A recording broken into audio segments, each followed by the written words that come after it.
Hello everybody, welcome to Brick Vault. Today I've added the most new lightsaber hilt models to the collection of custom LEGO lightsaber designs in any one single go. That is 6 new hilts, which now totals 41 models. From the builder Louis Meany, aka Built Bricks, we have in front of us the hilts of Jedi Ki-Adi-Mundi, Shaak Ti, Saesee Tiin, Kelleran Beq, and a couple of hilts belonging to some of the Legends characters, being Mara Jade and Kyle Katarn. I've done so many of these vids now that the last one I made, I said that it was the 7th one in the lineup, when it was in fact the 8th. So we're looking at wave 9 of the life-size lightsaber hilts in LEGO. These vids are super fun to make because I get to try and see the design inspiration and similarities to each model and how their features often follow in the footsteps of other great saber builds. And before I jump into each of these creations, first I do want to say that the instructions for all of these hilts and a ton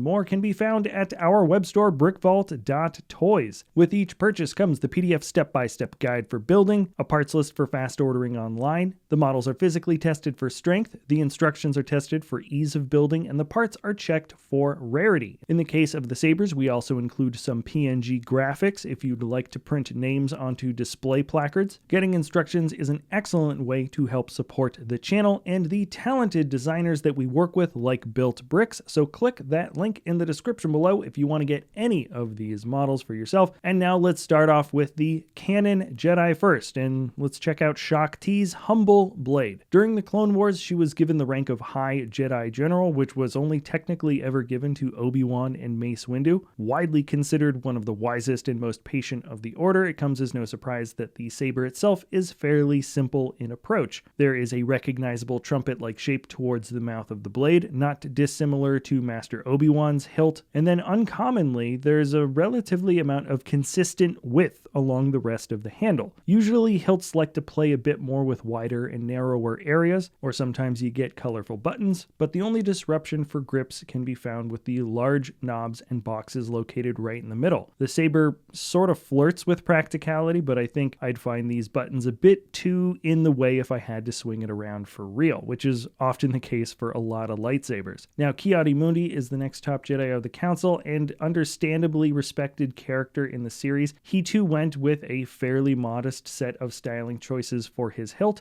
The trumpeting is a little more subtle at the top, and there is a decent amount of space given for a ridged high grip and a standard set of technical details at the base. Built Bricks, the designer, always pays close attention to each model, and I like that the bottom buttons are just slightly offset here, which is an accurate bit of detail for the hilt. Now, taking a step back, I'd like to say that the saber is fairly close to Obi-Wan's Master Saber, and it's possible that these design motifs were just popular at the time, but it is sort of hard to say. Now, I think I forgot with Shaak Ti, but both of these hilts are very easy to handle. No weak points or strange connections. Now, jumping on down to Saesee Tiin, there are some fun building techniques used here. The end or opening is fairly thin, so you can play with some of the bendiness, but it doesn't wobble. And then with the gold layering you have on the upper end of the hilt, it can also spin. So it's not a structural issue, but if you want those little edges to line up, you'll have to mess around with them before putting it back onto the display stand. So handling aside, Saesee Tiin served on the High Council, and as a general like the others, his saber actually changes looks a bit throughout the story, and this design in particular is refreshingly a bit different compared to many of the other Master Jedis. There are some reflecting cone shapes that close around the top. The neck is a little thin and long, which is nice. And then just behind it are those inlaid gold or brass-ish details that you often get on lightsabers. You don't quite see disc segments separated with this color, so it is kind of a unique look. And then there are some technical details that pop way out. Not just the rectangular box, but even some of the smaller buttons extend out pretty far, a little bit further than you would normally get on a lightsaber, and that is saying a lot. So there are some small similarities between his hilt design and maybe a couple other models, but truly this isn't particularly close to any single other saber I've seen. It's got a lot of familiar features, but they're all done just a bit different. Now I'd call it maybe a halfway practical fighting weapon, as there isn't a ton of grip space on the top or bottom of the handle, but if you're fiddling with it, maybe you get enough space with just sort of a strange grip. Now, before we visit the sabers of the Legends characters, let's just take a look at the hilt for Kellaran Beq. I don't know how technical you want to get with what is considered true quote-unquote canon. This Jedi was the host of a kids' TV show played by Ahmed Best. He voiced Jar Jar Binks. The show was Star Wars Jedi Temple Challenge, and in the universe of the show, he trains Padawans on a Pelta-class frigate that moves around the galaxy. So interpret that into whatever proper type canon story you'd like. Long story short, he isn't portrayed as a top military commander like the others, but instead as a teacher. Either way, I think there is actually a lot of creativity that went into the design of his saber. Number one, I definitely choose this one in a fight out of all the other models I'm talking about in this video. It can be held from anywhere without getting in the way of a power button.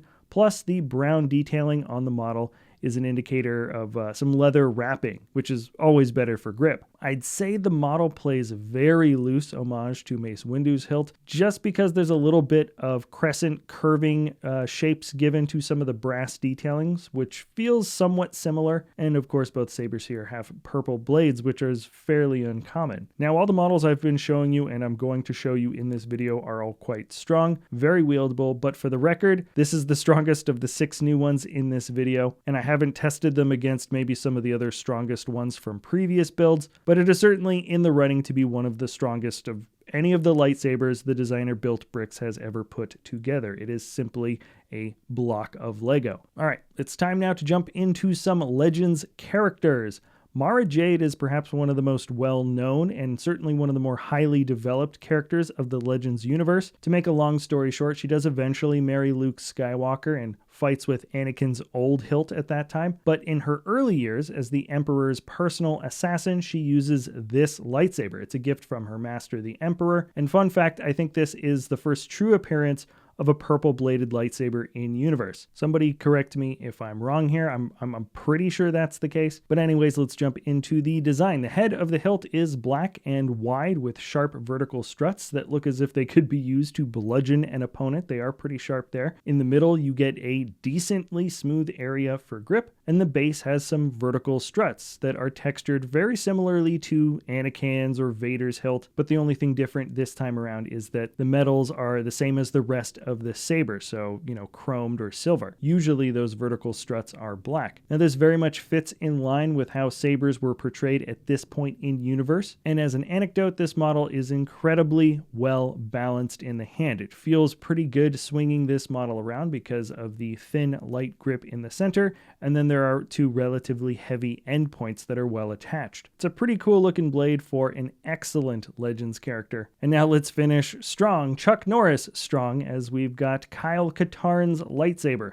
That's somewhat the ongoing joke here with this guy, as he's an incredibly strong lightsaber user and also just kind of looks like Chuck Norris. He's our main character in the 5 video game Jedi Knight series spanning from 1995 to 2003. He's also an ex-Empire guy turned good who does a ton of great things for the Rebellion, like helping destroy the Dark Troopers project, for example. And anyways, moving on to the saber, he has a fairly unique design as well. In universe, the only other 2 hilts that have this half-open grip approach are Qui-Gon Jinn's and Padawan Obi-Wan's lightsabers from episode 1. Still though, their looks are a bit different compared to the Katarn hilt. All 3 of these Lego constructions are also vastly different in terms of just technical putting together, so that is a kind of fun thing to note here. And for the Katarn lightsaber, there is a clever bit of building where you line all the circular pieces up together in the middle of each half cylinder, and then you feed a long axle through them. The bottom has a hefty pommel similar to Obi-Wan's lightsaber, and the end also trumpets open, which is a fairly